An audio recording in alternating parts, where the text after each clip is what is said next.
দেখো এটা একদম সত্যি। হ্যাঁ, এই ট্রাফিক জ্যামে বসে আমি পুরো গসিপটা বলে দিচ্ছি। দেখো, তোমরা যে মনে করছো যে এত গরিব আছে, খেতে পায় না, বসতে পায় না, তাদের ঠিক আছে, এগুলো একদম ঠিক আছে। কিন্তু আমি কিন্তু একটা কথা বলছি যে মানে সবকিছুর মধ্যে থেকেই না একটুখানি নিজেকে নিয়েও একটু বাঁচতে হবে। একটুখানি শপিং কিন্তু করতে হবে। কেন কি, আমি একটা কথা আপনাকে একটু বলি, আপনি সেটা একটু শুনুন।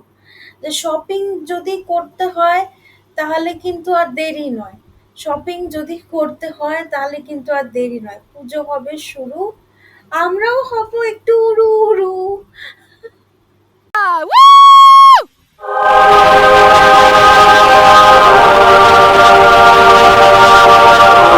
সব সময় যদি আমরা এটা মনে করি যে না কিচ্ছু কিনবো না, কোথাও যাব না, তাহলে ইকোনমিটা কি করে চলবে? আমাদের লোকজনেরা খেয়ে পড়ে বাঁচবে কি করে?